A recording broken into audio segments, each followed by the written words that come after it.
Une citoyenneté en crise. Incivilité, violence et citoyenneté. Quelques dates clés. 1982, article Broken Windows de deux auteurs américains, George L. Kellin et James Q. Wilson.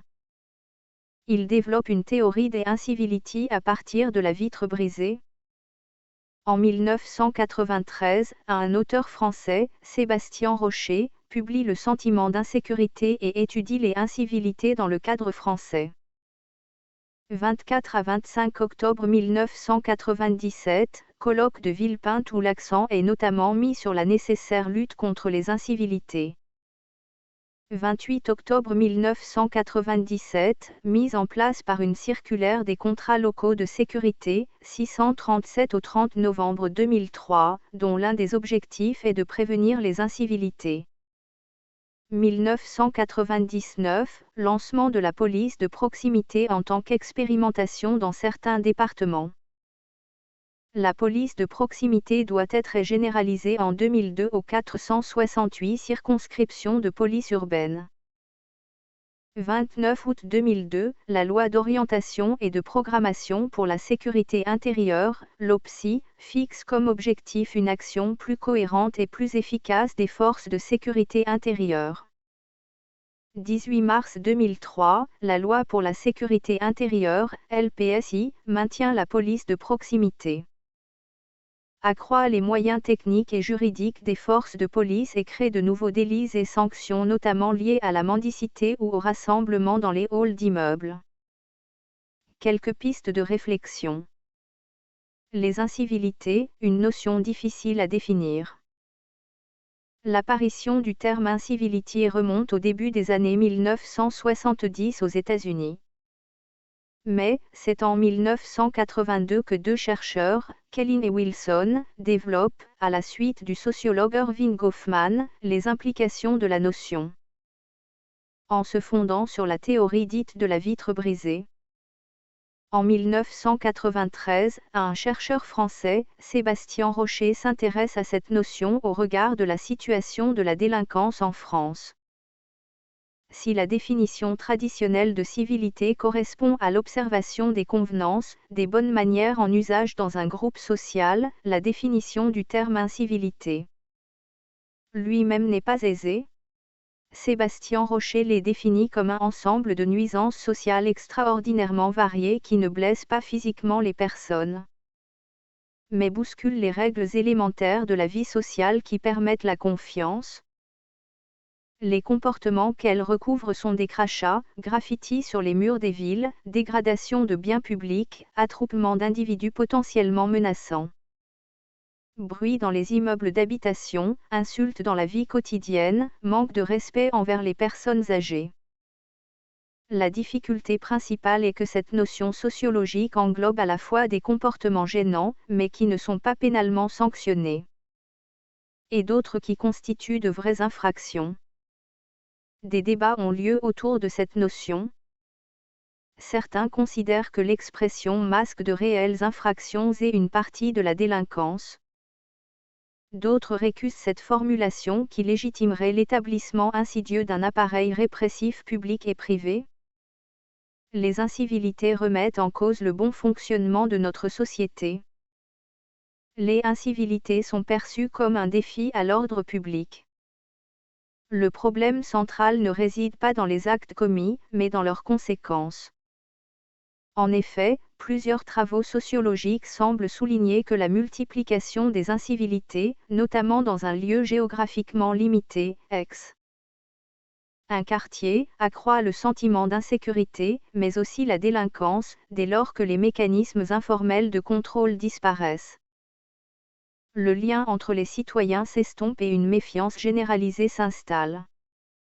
Ces atteintes à l'ordre public sont destructrices des interactions de civilité et, finalement, de la confiance nécessaire à un bon fonctionnement de la société.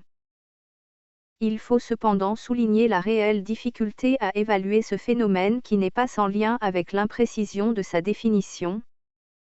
Les chiffres mesurant la forte croissance des violences urbaines ont été critiqués car ils posent des problèmes d'interprétation. De même, le discours sur les incivilités, qui les associe à la peur de l'insécurité et qui les assimile à la jeunesse et à l'immigration, doit être interrogé. Des solutions difficiles à élaborer. Depuis 1997, des contrats locaux de sécurité ont été signés, impliquant tous les acteurs de la sécurité, policiers, magistrats, élus locaux, éducateurs. Et dont l'un des buts est de lutter contre ces phénomènes. La police de proximité lancée dans certains départements depuis 1999 est généralisée en 2002. Enfin, des maisons de justice et du droit, expérimentées depuis 1990 et consacrées par la loi du 18 décembre 1998, assurent une présence judiciaire dans une commune ou un quartier sensible. Les solutions paraissent cependant difficiles à élaborer. Il est en effet nécessaire de rechercher un équilibre pour les politiques de sécurité afin d'empêcher la désertion de l'espace public sans pour autant instaurer un contrôle permanent. Les pouvoirs publics semblent conscients de cette difficulté. En septembre 1999, lors d'une rencontre qui avait pour thème le bilan des contrats locaux de sécurité, le garde des Sceaux a mis en garde contre le caractère vague du terme incivilité et rappelé que les forces de l'ordre ne pouvaient réprimer que des infractions prévues par la loi. La loi pour la sécurité intérieure de 2003 transforme pourtant certaines incivilités en délits, occupation des halls d'immeubles. Exemple concret. La théorie de la vitre brisée. Développée au début des années 1980, cette théorie est fondée sur une image très parlante. Si on laisse une vitre brisée dans un quartier, sans réagir, recherche de l'auteur de la dégradation, réparation de ladite vitre, très rapidement, les actes d'incivilité se multiplient. Les règles les plus élémentaires de la vie en commun semblent alors pouvoir être ignorées sans conséquence pour ceux qui les bafouent. Cette vitre brisée est donc le préalable à un délabrement du quartier concerné et à une montée de la délinquance. La politique de lutte contre la criminalité de la ville de New York, parfois caractérisée comme étant une politique de tolérance zéro, cette politique s'appuyait sur la théorie de la vitre brisée. Au début des années 1990, le métro new-yorkais connaissait un taux exponentiel de délinquance. La décision a été prise de sanctionner tous les manquements aux règles applicables dans l'enceinte du métro, pieds sur les sièges, non-acquittement du prix du billet, ivresse. En quelques années, le taux de criminalité a fortement baissé, y compris pour les infractions les plus graves, violences, crimes, viols. Et le taux d'élucidation des crimes a été fortement amélioré. Cette nouvelle politique a ensuite été généralisée à l'ensemble de la ville avec des résultats comparables. Néanmoins, des critiques ont été émises, car cette politique semble stigmatiser les minorités raciales, dont certains membres ont fait l'objet de graves violations de leurs droits fondamentaux. Un exclu est-il encore un citoyen? Quelques dates clés. Hiver 1954, à l'occasion d'un hiver particulièrement rude, l'abbé Pierre lance un appel en faveur des sans-logis, le 1er février, sur les ondes de Radio Luxembourg, RTL. Il soutient depuis l'association Droit au logement, DAL, créée en 1990. 1983 à 1984, apparition de l'expression nouveau pauvre pour désigner les victimes de la crise économique. 1er décembre 1988, loi créant le revenu minimum d'insertion, RMI, réformée depuis par la loi du 18 décembre 2003 qui confie son pilotage aux départements et qui met en place le revenu minimum d'activité, RMA. 29 juillet 1998, la loi d'orientation relative à la lutte contre l'exclusion est promulguée. 27 juillet 1999, loi créant la couverture maladie universelle, CMU. La CMU permet à toute personne résidant en France, de façon stable et régulière, et qui n'est pas déjà couverte par un régime obligatoire d'assurance maladie de bénéficier de la sécurité sociale. 18 janvier 2005, loi de programmation pour la cohésion sociale dite loi Borloo créant de nouveaux instruments d'intervention publique et programmant des moyens à hauteur de 12,8 milliards d'euros pour 2005 à 2009. Quelques pistes de réflexion. L'exclusion est un processus de marginalisation. L'exclusion est aujourd'hui un élément central du débat public. Cette notion est apparue au début des années 1990 dans un contexte de profonde mutation socio-économique qui engendrait pour de nombreux individus un affaiblissement, voire une rupture des liens sociaux. L'exclusion est donc un processus de marginalisation, plus qu'une réalité figée, par lequel un individu, ou un groupe, est rejeté hors d'un ensemble social donné et ne peut plus participer à son fonctionnement collectif. Les sources de l'exclusion sont diverses et peuvent se cumuler. L'origine est souvent liée à la perte d'un emploi ou de protection sociale, à une situation de grande pauvreté. Mais ce processus résulte aussi parfois d'un isolement dû à une fragilisation ou d'une absence de liens familiaux, divorce, perte d'un être cher, et d'échanges sociaux. L'exclusion remet en cause la citoyenneté sociale des exclus. Un exclu est toujours un citoyen au sens juridique du terme, puisque toute personne majeure ayant la nationalité française est un citoyen français.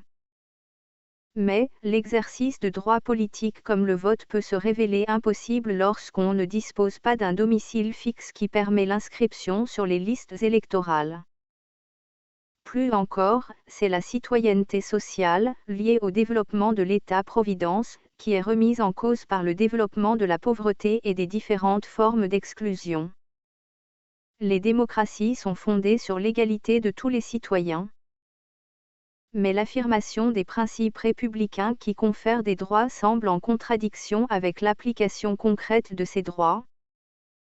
Ainsi, le droit d'obtenir un emploi, affirmé par le préambule de la Constitution de 1946, paraît difficile à mettre en œuvre en période de crise économique et de chômage. Les personnes qui connaissent la pauvreté, qui sont au chômage et exclues de la sphère d'intégration que constitue le travail peuvent-elles et sont-elles considérées par les autres comme de véritables citoyens ? L'égalité politique et juridique ne suffit pas à fonder le lien social. L'action de l'État-providence en faveur de la réduction des inégalités sociales doit alors être envisagée comme une condition et une conséquence de l'affirmation de l'égalité des citoyens et de l'exercice concret de la citoyenneté. La lutte contre l'exclusion, vers une citoyenneté de seconde zone. Symboliquement, les deux derniers recensements ont essayé de dénombrer les exclus, à l'aide d'enquêteurs, qui se sont rendus dans les foyers d'accueil ou dans la rue. Cette initiative permet la reconnaissance par la société de ce processus et tente d'en estimer l'ampleur. Par ailleurs, des associations ont pour objet la défense des droits des exclus. Ainsi, certaines associations d'avocats les assistent dans leur démarche face aux administrations, pour obtenir un revenu de remplacement, ou encore face à des propriétaires immobiliers, Association droit au logement. L'État a mis en œuvre des dispositifs afin de lutter contre l'exclusion. Les politiques d'insertion diffèrent des politiques d'assistance traditionnelles, car elles s'inscrivent dans une perspective citoyenne. En effet, elles affirment des droits qui s'accompagnent de devoirs. Ainsi, le revenu minimum d'insertion, RMI, mis en place par la loi du 1er décembre 1988, reconnaît le droit à un revenu minimum à toute personne de plus de 25 ans et ne bénéficiant pas d'allocation chômage. Mais, cette reconnaissance s'accompagne d'un devoir d'insertion symbolisé par un contrat engageant le bénéficiaire du RMI à participer à des activités d'insertion. La loi du 18 décembre 2003 confie le pilotage et le financement du RMI au département, l'État continuant de fixer le montant et les conditions d'attribution de l'aide. Et crée le revenu minimum d'activité, RMA.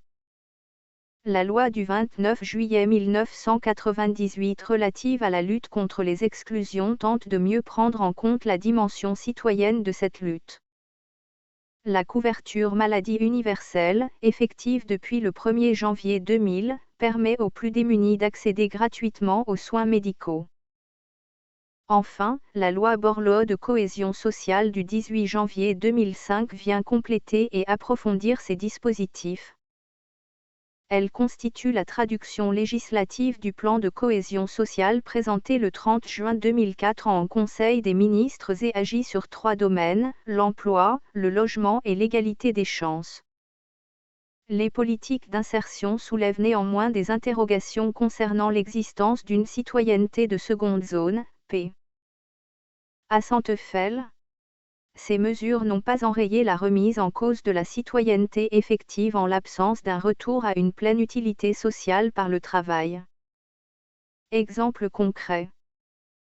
À la loi du 29 juillet 1998 relative à la lutte contre les exclusions. Au regard de la citoyenneté, cette loi est très importante. En effet, son titre premier est consacré à l'accès aux droits des exclus, et son chapitre 4 a trait à l'exercice de la citoyenneté. La loi vise à faciliter le vote des personnes exclues, notamment en leur permettant d'être domiciliées dans des associations d'accueil. Cette absence de domicile constituait auparavant l'obstacle essentiel à l'exercice du droit de vote. La loi permet la même domiciliation pour une demande d'aide juridictionnelle, afin de permettre aux exclus de saisir la justice. Enfin, la loi essaie de développer le droit au logement, en permettant, sous certaines conditions, de réquisitionner des logements vacants pour y installer des exclus. De la loi de programmation pour la cohésion sociale du 18 janvier 2005. La loi de cohésion sociale, appelée également loi Borloo du nom du ministre de l'Emploi, de la cohésion sociale et du logement, se compose de 3 volets. Le volet emploi réforme plusieurs domaines. L'architecture institutionnelle des politiques de l'emploi, avec la fin du monopole de la NPE et l'encadrement des nouveaux acteurs comme les collectivités territoriales ou les agences d'intérim. Les emplois aidés, simplification des dispositifs en passant de 7 à 4 catégories pour les chômeurs de longue durée, l'apprentissage qui est relancé, le droit du licenciement économique. Le volet logement a pour objectif de lutter contre la crise du logement en France. Pour cela, notamment, 500 000 logements locatifs sociaux sont prévus entre 2005 et 2009 et la lutte contre la vacance des logements locatifs privés est renforcée. Enfin, le volet intégration et égalité territoriale prévoit la création d'un nouveau service d'accueil des migrants, Agence nationale d'accueil des étrangers et des migrations. D'un contrat d'accueil et d'intégration, quai, proposant des prestations aux étrangers arrivants afin de favoriser leur intégration, formation linguistique. Soutien social, et la réforme de la dotation de solidarité urbaine créée en 1991 en augmentant son montant pour 2005 à 2009 et en la recentrant sur les communes les plus en difficulté. Peut-on être citoyen et ne pas voter? Quelques dates clés.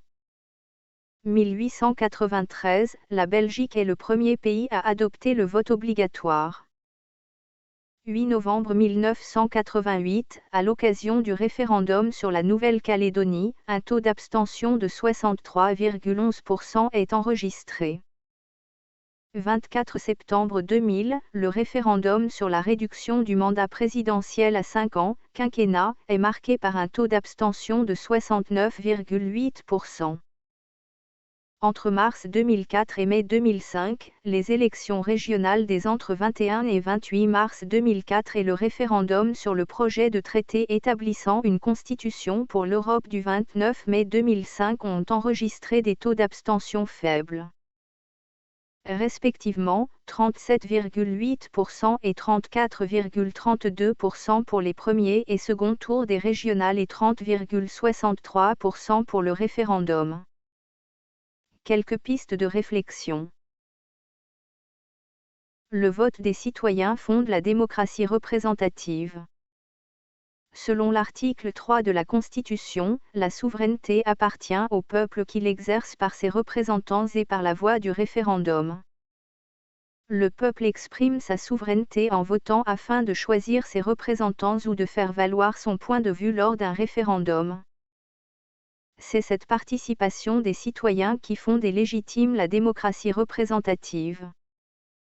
En France, le vote est un droit et un devoir, mais pas une obligation stricte. Les citoyens peuvent choisir d'exercer ou non ce droit sans être sanctionnés. Mais, dans certains États, le vote est obligatoire.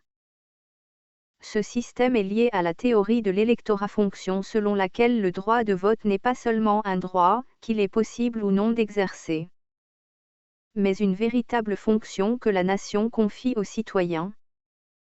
Dans ces conditions, les électeurs sont tenus de voter.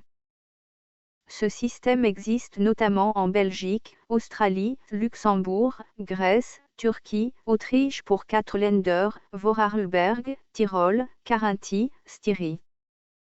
Le canton suisse de Schaffhouse et certains pays d'Amérique latine, comme le Costa Rica et le Brésil. L'abstention semble traduire un désintérêt des citoyens pour la vie publique. Depuis une vingtaine d'années, une tendance à la montée de l'abstention semble manifester d'une crise de la représentation politique.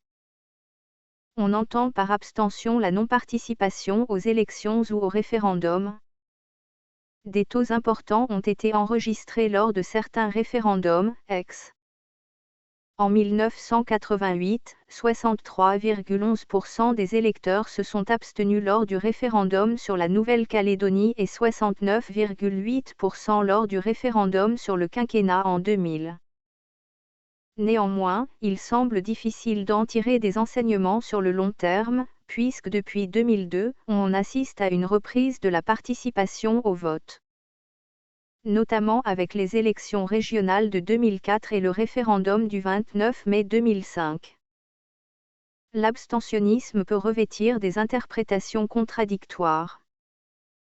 Elle peut être le reflet d'une passivité ou d'une négligence des citoyens, peu intéressés par la vie publique ou en raison d'une insertion sociale limitée, jeunes électeurs sans diplôme. Femmes au foyer, population défavorisée, par exemple. L'abstention peut au contraire revêtir un caractère actif et militant lorsque c'est un acte politique conscient et motivé. Il exprime alors un refus de choisir, une hostilité envers les hommes politiques en compétition lors de l'élection ou envers les règles de fonctionnement du régime. Dans les deux cas, l'abstention traduit une crise de la représentation et peut aboutir à un affaiblissement de la légitimité du pouvoir politique élu avec un fort taux d'abstention, et qui ne représenterait alors qu'une partie de la population. Crise de la représentation et remise en cause de la démocratie. La dimension contestataire que revêt l'abstentionnisme ne concerne pas uniquement la représentation politique, mais également les représentations syndicales et professionnelles. On peut donc parler de crise de la représentation. On peut se demander si on n'assiste pas à une mutation de la participation politique qui pourrait déboucher sur de nouvelles pratiques de la citoyenneté.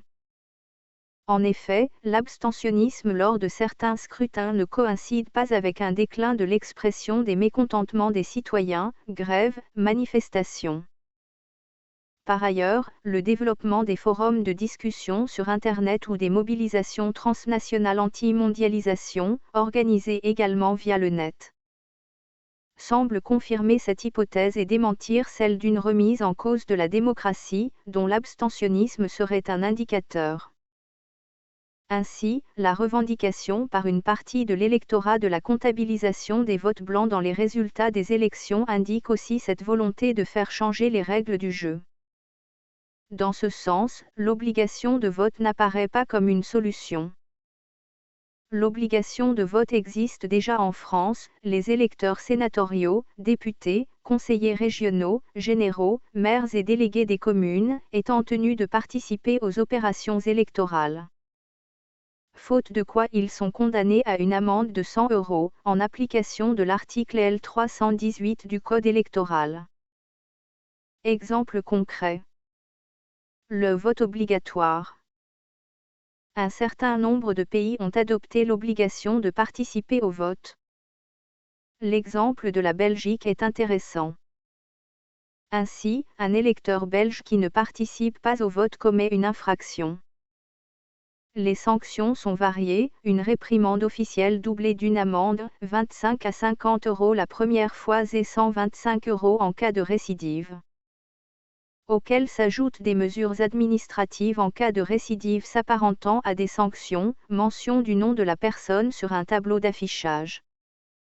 Radiation des listes électorales pour 10 ans, impossibilité d'être nommé, distingué ou promu par les pouvoirs publics. Si l'efficacité de la méthode semble avérée, en Australie, le taux d'abstention était de 40% en 1922. Après l'instauration du vote obligatoire, elle n'était plus que de 8%. On peut en revanche émettre des doutes sur son impact sur les causes profondes de l'abstention électorale. Certains pays, comme l'Italie, l'ont d'ailleurs abandonné.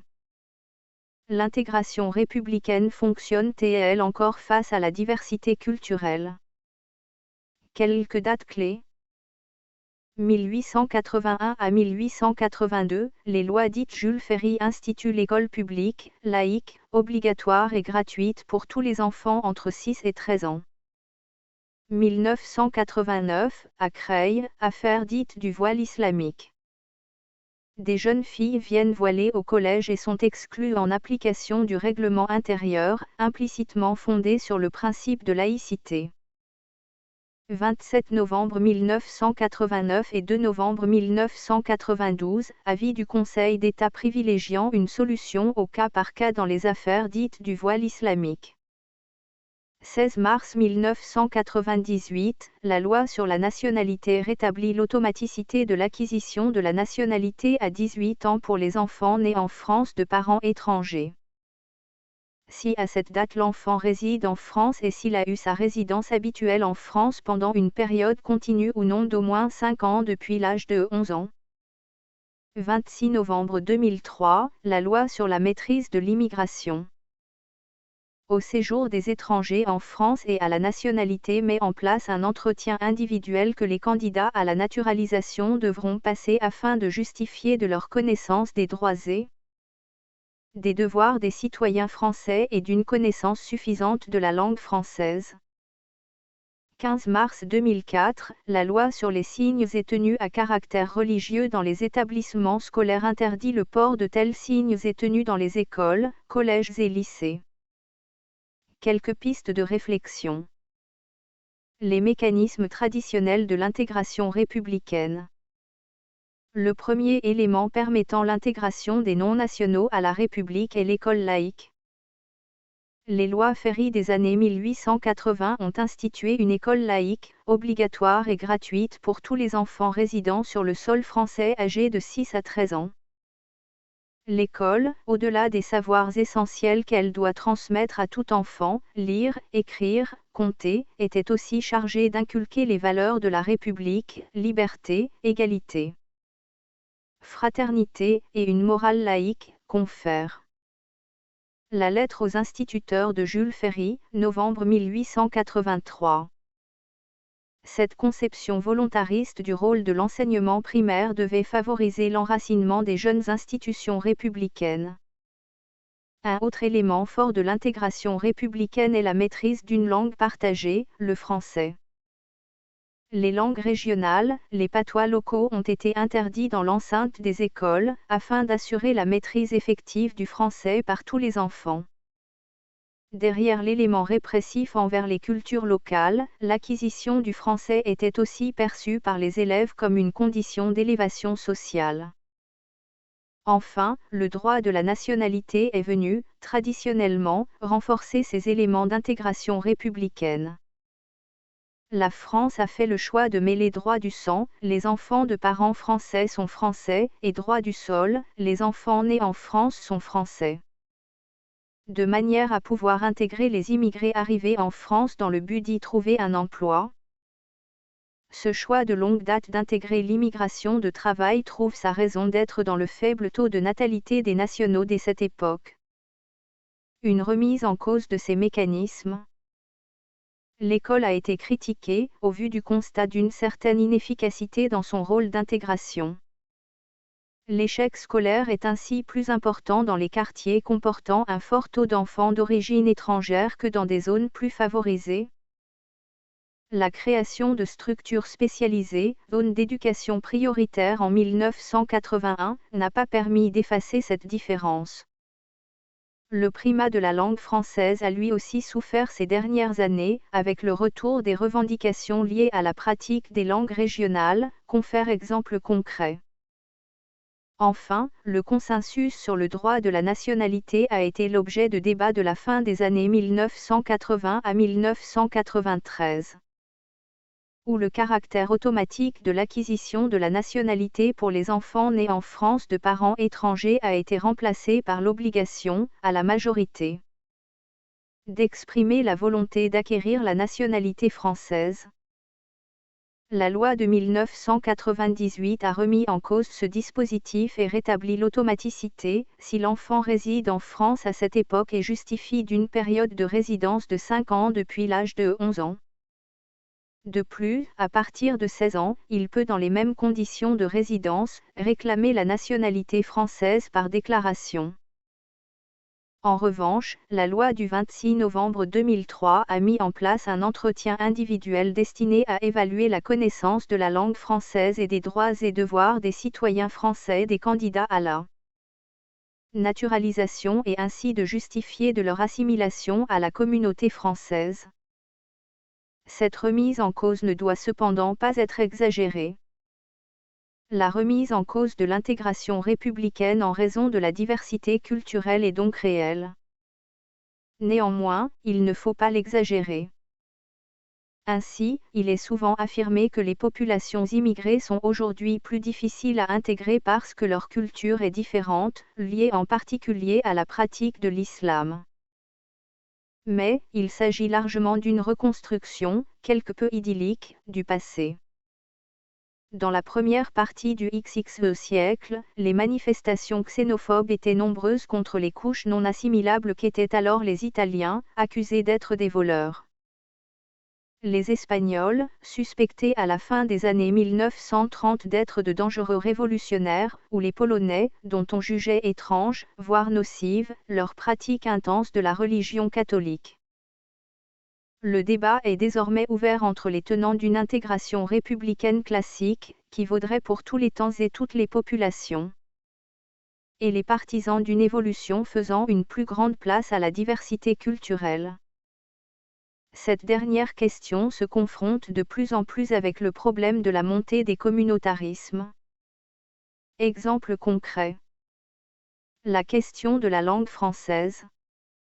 De manière assez inattendue, la langue française est devenue un élément important du débat public. Devant la progression de l'anglais et les revendications des langues minoritaires, la Constitution a été révisée afin d'affirmer que le français est la langue de la République, révision du 25 juin 1992. La même année, dans le cadre du Conseil de l'Europe, a été signée une convention sur les langues régionales ou minoritaires. Mais cette convention n'a pu être ratifiée, le Conseil constitutionnel l'ayant déclarée en 1999 contraire à la Constitution, en raison, notamment, du fait que la Convention prévoyait l'utilisation des langues régionales dans les services publics. Par ailleurs, une loi de 1994 a tendu à renforcer l'utilisation du français dans des domaines abandonnés à l'anglais, notamment publicité, informatique.